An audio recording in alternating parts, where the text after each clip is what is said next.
When he saw him, his heart was filled with pity. லூக்கா 10:33. அவரை கண்டபோது அவர் மீது பரிவு கொண்டார். Love of God and love of neighbor. அடுத்தவரை அன்பு செய்வது கடவுளை அன்பு செய்வதாகும். இயேசுவில் அன்பார்ந்த சகோதர சகோதரிகளே, அன்பார்ந்த பிள்ளைகளே, அன்பார்ந்த தொலைக்காட்சி நேய விசுவாசிகளே, எனக்கு முன்னால் 2 பேர் பிரான்ஸ்லேருந்து வந்து உட்கார்ந்துருக்கிறாங்க. அதில் ஒருத்தனுடைய ஸ்டூடெண்ட் சின்னப்பன். நீ வந்து இந்த மைக்கில் சொல்லு, நான் தான் சின்னப்பன், நான் ஃபாதர்கிட்ட இண்டஸ்ட்ரி ஸ்கூலில் படித்தேன், என்னை எப்படியெல்லாம் உதைப்பார் அப்படின்னு சொல்லு. அப்போ தான் இந்த பிள்ளைங்களுக்கு புரியும். என்னை கண்டா பயப்படுறாங்க. ஃபாதர் ரொம்ப கொடுங்கோலன், அடிக்கிறாரு, திட்டுறாரு, ரொம்ப ஸ்ட்ரிக்டாக இருக்கிறாரு அப்படின்னு எல்லாம் ரொம்ப எனக்கு ஒரே தேர்.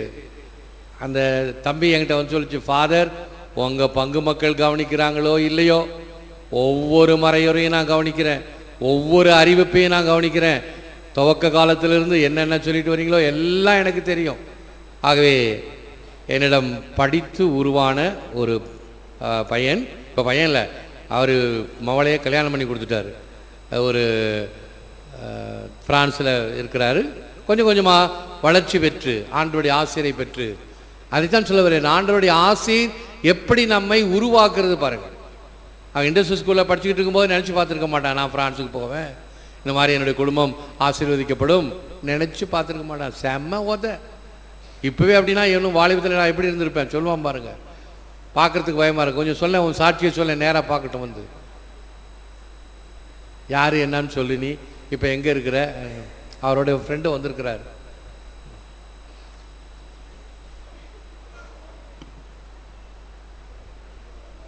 சுவிட்ச் ஆன் பண்ணிருக்கேன்.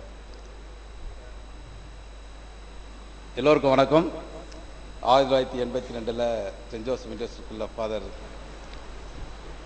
சிறு பிள்ளையாக இருக்கும்போது நான் வந்து இவ்வளோ பிள்ளைங்கள் சீஷனாக இருந்து எல்லா வேலைகளும் ஃபாதரோடு இருந்து நான் செய்வேன். ஆனால் அவர் பார்த்த பயமாக, இப்பயும் பயமாக தான் இருக்குது.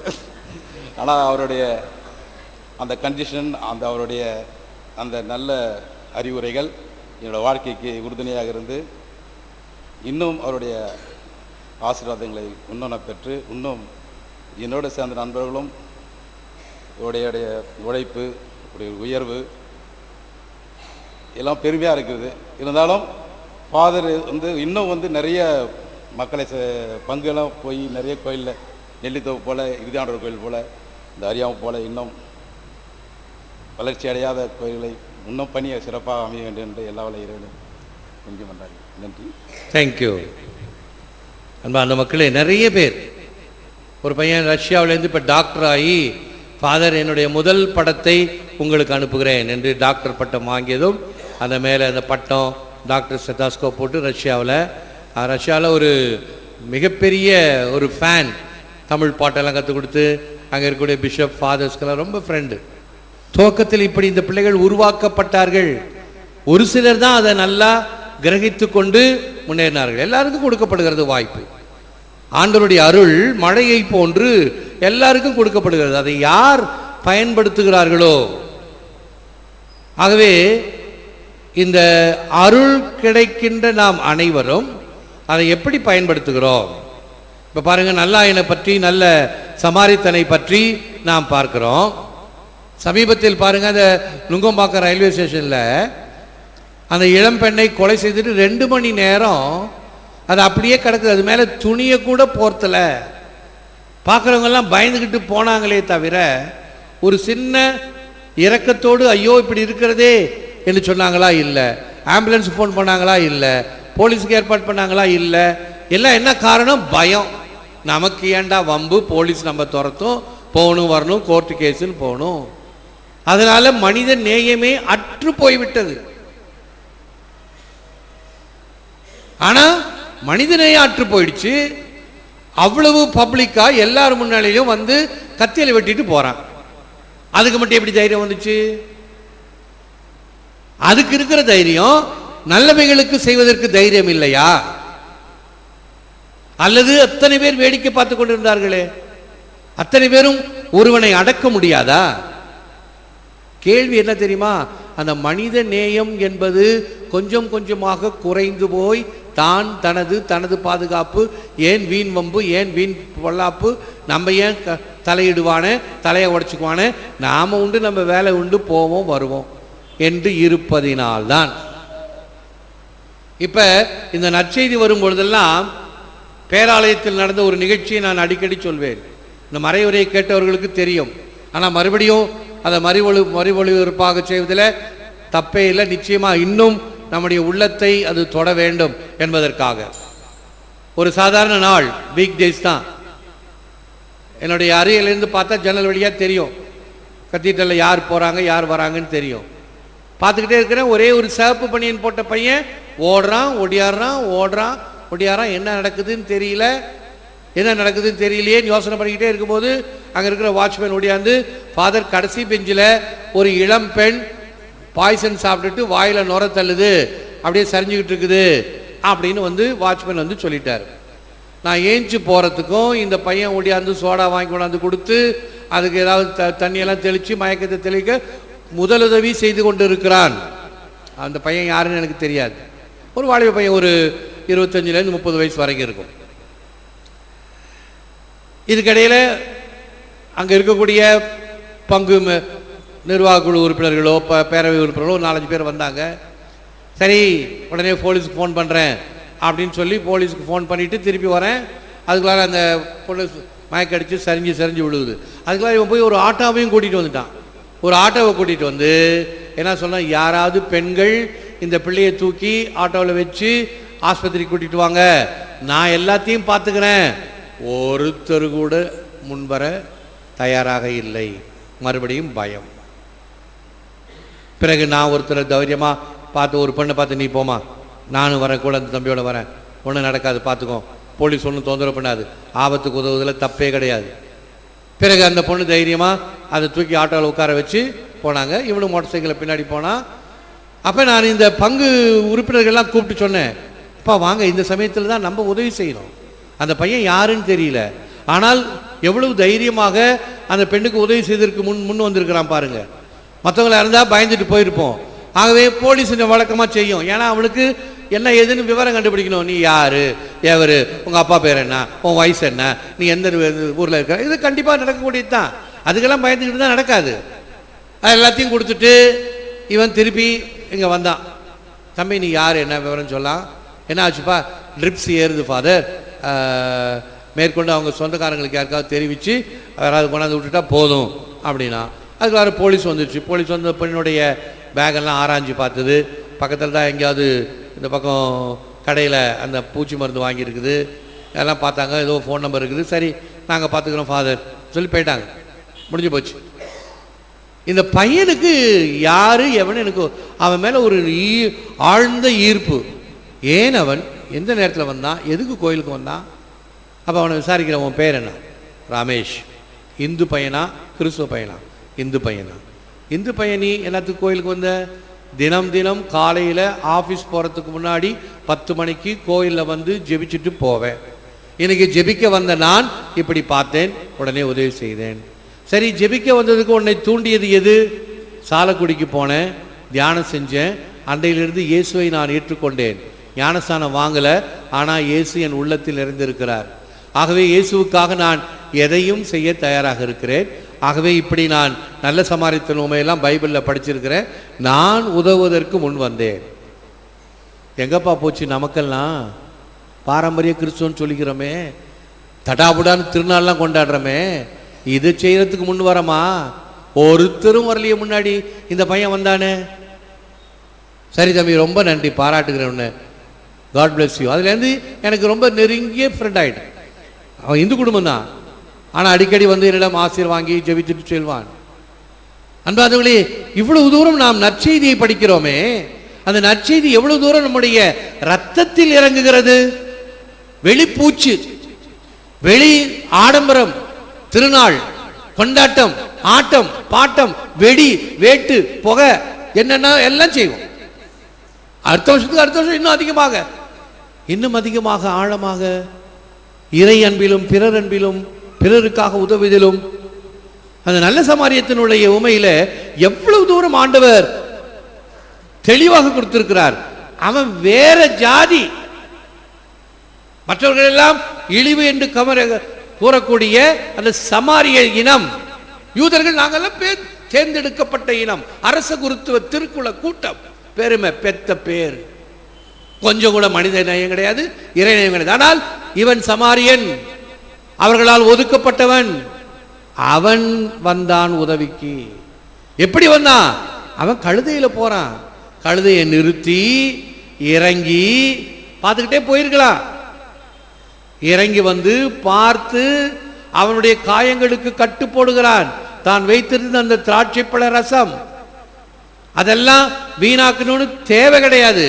அதான் அன்பின் பரிவு.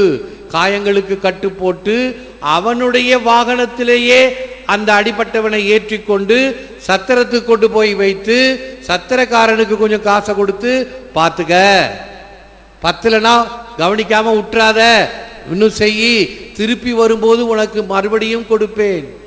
என்ன நேயம்! அப்படி நேயம் இருக்க வேண்டும் என்று நற்செய்தியிலே படிக்கிறோம். படிக்க பிறகு இறைவா உமக்கு நன்றி, கிறிஸ்துவே உமக்கு புகழ், எல்லாரும் ஒரு சேர பதில் சொன்னோம். ஆனால் நம்முடைய வாழ்க்கையில் வரும்போது நம்ம வழிதான் உண்டு, இயேசுவின் வழி அல்ல. இன்னொரு பெரிய படத்தை நீங்கள் பார்த்திருக்கிறீர்களா நான் தெரியாது, பார்த்திருப்பீங்க. ஒரு பெரிய வல்ச்சர், பிணந்திண்ணி கழுகுன்னு சொல்லுவாங்க. அந்த பிணந்திண்ணி கழுகு ஒரு 4-5 அடி தூரத்தில் இருக்குது. அதுக்கு முன்னாடி அந்த சொமாலியா நாட்டில் எலும்பும் தோலுமா ஒரு குழந்தை செத்துக்கிட்டு இருக்குது. இன்னும் ஒரு 5 நிமிஷம் 10 நிமிஷம் செத்து அப்படியே விழுந்துரும். அந்த குழந்தைய தூக்கிட்டு போகலான்னு சொல்லி அந்த பருந்து பார்த்து கொண்டிருக்கிறது. அதை ஃபோட்டோ பிடிச்சி போட்டான். அந்த ஃபோட்டோ ரொம்ப பிரபலமாக இருந்துச்சு, எல்லா இடத்துலையும் பிரபலம். ஐயோ அப்படின்னு எல்லாம் உச்சி கொட்டினாங்க. ஆனால் அதன் பிறகு எல்லாரும் காரி துப்ப ஆரம்பித்தாங்க. ஏயா இந்த ஃபோட்டோவை பிடிச்சி நீ பேர் வாங்க ஆசைப்பட்டியே, ஐயோ அந்த குழந்தைக்கு போய் ஏதாவது உதவி செய்யலாம், ஆபத்திலேருந்து காப்பாற்றலாம் அப்படின்ற எண்ணம் ஏயா வரல அப்படின்னு கேட்டது தான் அவனுக்கு தன்னுடைய தவற்றை உணர்ந்து அவன் தற்கொலை செய்து கொண்டான். மிகப்பெரிய போட்டோ கலை வல்லுநராக இருந்தாலும் இப்படி நாம் ஒரு பெரிய தவறு செய்து விட்டோமே என்று அவனை உறுத்தியதால் தற்கொலை செய்து கொண்டான். அன்பானவர்களே, இந்த மனித நேயம், அடுத்தவரை அன்பு செய்வது, love reaches out to anyone in need. It does not walk on by, it stops to help, it gets involved regardless of who the person is. Real love seeks not legal limits but opportunities to help. தமிழில் சொல்கிறேன், அப்புறம் விளக்குகிறேன். தேவையில் உள்ள ஒருவனுக்கு அன்பு சென்று அடைகிறது.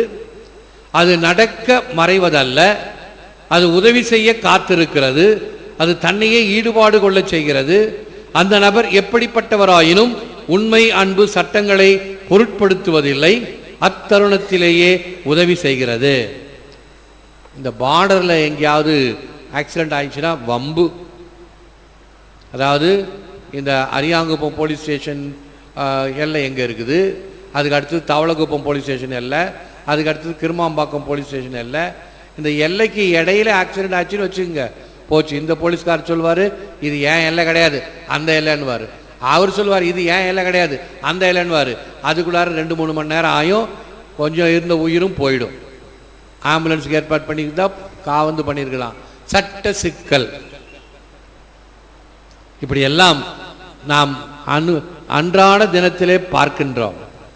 ஆகவே அன்பு என்பது இது எதையும் இந்த லிமிட்ஸ் எல்லாம் பார்க்காது. இது என்னுடைய லிமிட், இதுக்கு மேலே நான் போகக்கூடாது, இல்லை, தாண்டி செல்லும். எதுவரையினும் ஏற்கக்கூடிய மனநிலையிலே இருப்பதுதான் உண்மையான அன்பு.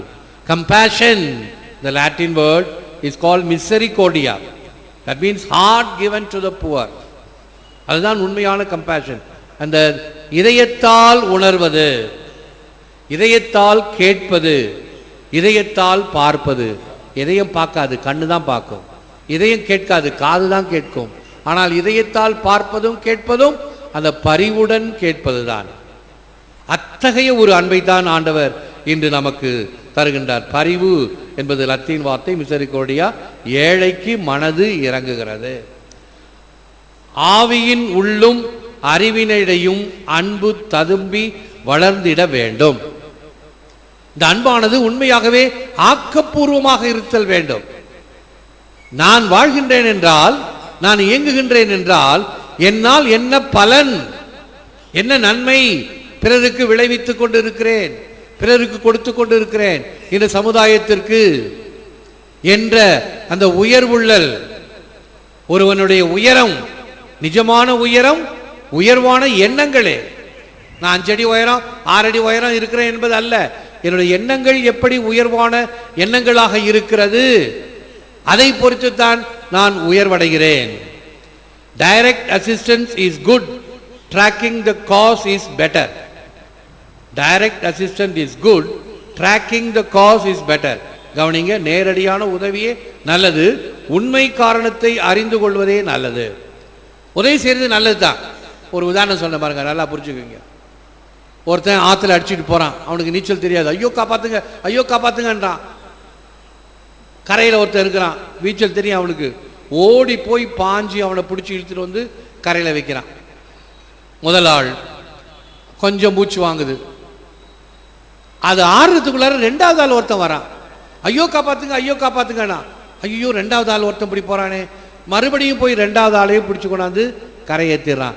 இப்போ அதிகமாகவே அவனுக்கு மூச்சு வாங்குது. ஏன்னா ஒரு தான் எதிர் நீச்சல் அடித்து போகிறதே சிரமம், அதில் இன்னொருவனையும் காப்பாற்றினா இன்னும் கொஞ்சம் அதிகமாக வலிமையை செயல்படுத்த வேண்டும், அந்த எனர்ஜியை யூஸ் பண்ண வேண்டும். அவன் மேல் மூச்சு கீழ் மூச்சு வாங்குது. 3வது ஒருத்தர் இவன் என்ன முடியல, சரி ஐயோ பாவம் 3வது மனுஷனையும் காப்பாற்றலாம் அப்படின்னு சொல்லி 3வது மனுஷனையும் போய் கொண்டாந்து காப்பாற்றிடும். அதுக்கு மேலே அவனால் முடியல. 4வதும் ஒருத்தன் வரான். அப்போ அவன் என்ன சொல்கிறான், உன்னை நான் காப்பாற்ற மாட்டேன், எவனோ மேலே இருந்து ஒன்றுங்களெல்லாம் தள்ளி விட்டுக்கிட்டே இருக்கிறான் போல இருக்குது, யார் அவன் போய் மேலே போய் அவனுக்கு மாற்று கொடுக்க போகிறேன் அப்படின்னு மேலே ஏறினான். அதான் உண்மை. நோய் நாடி, நோய் முதல் நாடி, என்ன காரணம் அதை கண்டுபிடி. இப்பவே இவனே காப்பாற்றிக்கிட்டே இருந்தா நீ 4 பேரை காப்பாற்றினா நீ அப்படியே விரைச்சி போயிடுவ. 2 பேரை காப்பாற்றினா சரி, என்னவோ தெரியலையே மறுபடியும் மறுபடியும் வருதே. நோய் நாடி, நோய் முதல் நாடி, அந்த காரணத்தை கண்டுபிடிச்சா திருப்பி நடக்காது. ஆகவே பல சமயங்களிலே அந்த காரணத்தை கண்டுபிடித்து உதவ வேண்டும். ஆகவே இப்படிப்பட்ட நிலையிலே நாம் ஆண்டவரை பார்த்து ஜெபிப்போம். Lord, give us eyes to see the pain in other people's eyes. Give us ears to hear the cry in other people's voices. Give us compassion to become involved in other people's needs. Give us humility never to walk on by because we fear rejection. Rather, give us the courage to reach out, can I help? இறைவா, மற்றவர் கண்களின் துயரை துடைக்க எங்களுக்கு கண்கள் தாரும். மற்றவர்களின் அபய குரல்களை கேட்க செவிகள் தாரும். மற்றவர்களின் தேவைகளில் நாங்கள் பங்கெடுக்க பரிவை தாரும். நாங்கள் மற்றவர்களின் தேவைகளை நிராகரிக்காமல் இருக்கவும், அவர்களுக்கு உதவிக்கரம் நீட்டவும் வேண்டிய தாழ்ச்சியை எங்களுக்கு தாரும். ஏற்று வரமருளும் இறைவா, காக்கும் கரங்களினால். ஆமேன், ஆமேன்.